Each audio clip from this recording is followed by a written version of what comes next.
PM motivates students to increase efforts with scholarship promise សម្ដេចនាយករដ្ឋមន្ត្រីបានជំរុញលើកទឹកចិត្តឲ្យសិស្សានុសិស្សបង្កើនកិច្ចខិតខំប្រឹងប្រែងដោយសន្យាផ្ដល់អាហារូបករណ៍ជំរាបសួរបងប្អូនទាំងអស់គ្នាបាទថ្ងៃនេះយើងបន្តសិក្សាអត្ថបទមួយទៀតដែលខ្ញុំបានដកស្រង់ពីខ្មែរ Time ដែរបាទឥឡូវយើងមកមើលអត្ថបទទាំងអស់គ្នា Prime Minister Hun Manet has encouraged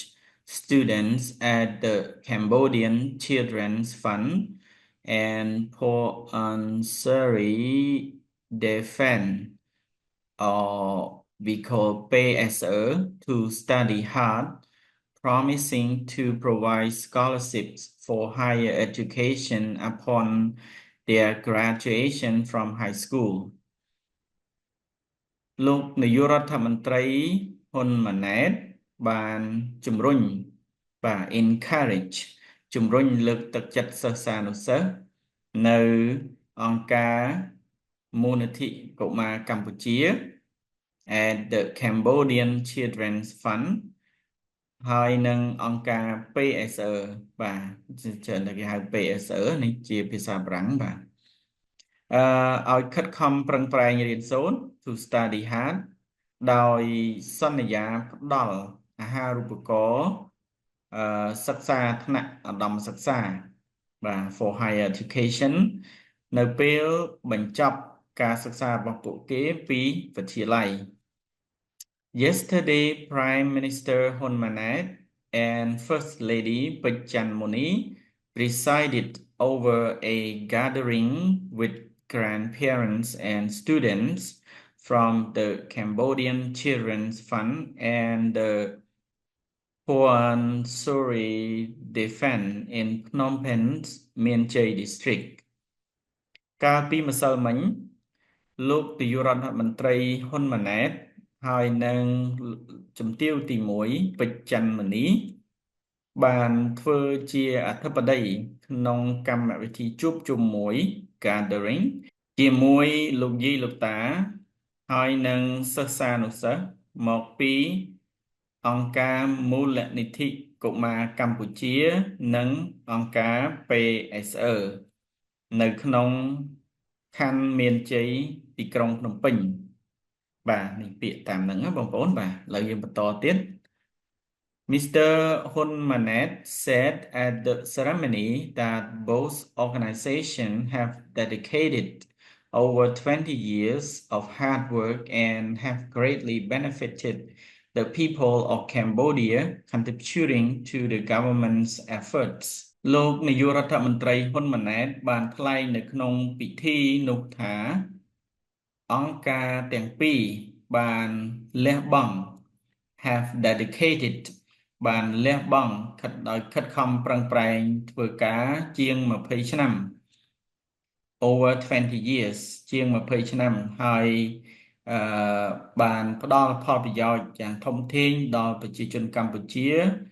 ដោយបានរួមចំណែកក្នុងកិច្ចខិតខំប្រឹងប្រែងរាជរដ្ឋាភិបាល He noted that some students from the Cambodian Children's Fund and the PSO have excelled in their studies, including those who has passed the high school exams and has pursued their education at local higher education institutions, with some studying abroad. សម្ដេចនាយករដ្ឋមន្ត្រីបានធ្វើការកត់សម្គាល់ថាសិស្សានុសិស្សខ្លះមកពីអង្គការមូលនិធិកុមារកម្ពុជានិងអង្គការ PSO បានទទួលលទ្ធផលល្អក្នុងការសិក្សារបស់ពួកគេរួមទាំងអ្នកដែលបានប្រឡងជាប់បាក់ឌុបបាទ High School Exam ប្រឡងជាប់ថ្នាក់វិទ្យាល័យឬថ្នាក់បាក់ឌុបហ្នឹងហើយបានបន្តការសិក្សារបស់ពួកគេនៅស្ថាប័នអប់រំឧត្តមសិក្សាក្នុងស្រុកហើយខ្លះទៀតទៅរៀននៅក្រៅប្រទេស with some studying abroad. He praised them for their bravery in participating in events such as public speaking programs. At the same time, he encouraged students to study diligently by promising scholarship for various universities in the country and for higher education opportunity in China.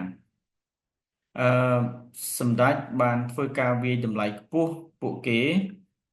ចំពោះសេចក្ដីភាពក្លាហានក្នុងការចូលរួម in participating in ក្នុងការចូលរួមព្រឹត្តិការណ៍នានាដូចជាកម្មវិធីនិយាយជាសាធារណៈនៅពេលជាមួយគ្នានេះដែរសម្ដេចក៏បានជំរុញលើកទឹកចិត្តសិស្សានុសិស្សឲ្យឧស្សាហ៍ឬខិតខំសិក្សារៀនសូត្រ study diligently ដោយសន្យាផ្ដល់អាហារូបករណ៍សិក្សានៅសាកលវិទ្យាល័យផ្សេងសាកលវិទ្យាល័យនានានៅក្នុងប្រទេសហើយនឹងសម្រាប់ឱកាសសិក្សាថ្នាក់ឧត្តមសិក្សានៅក្នុងប្រទេសចិនហើយយើងតបញ្ចប់បងប្អូនហើយមុននឹងតបញ្ចប់បងប្អូនណាដែលអត់ទាន់បានជួយ subscribe សូមជួយ subscribe ផងបាទMr. Hun Manet said grade 12 students who strive to pass the exam will receive scholarships. Anyone who wants to pursue higher education is offered a scholarship, but they must work hard for their future. សម្ដេចនាយករដ្ឋមន្ត្រីហ៊ុនម៉ាណែតបាននិយាយថាសិស្សានុសិស្សថ្នាក់ទី12ដែលព្យាយាមប្រឡងជាប់និងទទួលបានអាហារូបករណ៍ក្មួយនឹងសម្ដេចចិនប្រើពាក្យក្មួយបងប្អូនដែលចង់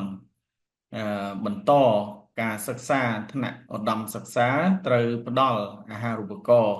ប៉ុន្តែពួកគេត្រូវតែខិតខំប្រឹងប្រែងរៀនសូត្រសម្រាប់អនាគតរបស់ពួកគេ He added that the Cambodian Children's Fund and PSO provide opportunities for students to learn and grow,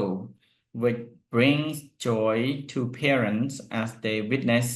their children progress. សម្ដេចនាយករដ្ឋមន្ត្រីបានបន្ថែមថាអង្គការមូលនិធិកុមារកម្ពុជាហើយនិងអង្គការ PSO ផ្ដល់ឱកាសឲ្យសិស្សានុសិស្សទទួលបានការអប់រំទទួលបានការសិក្សារៀនសូត្រហើយនឹងអភិវឌ្ឍខ្លួនដែលនាំមកនៅសេចក្តីសប្បាយរីករាយចំពោះពុកម្ដាយគណៈពេលដែលបានឃើញគណៈពេលដែលពួកគេបានឃើញការរីកចម្រើនរីករូតលាស់របស់កូនរបស់គេ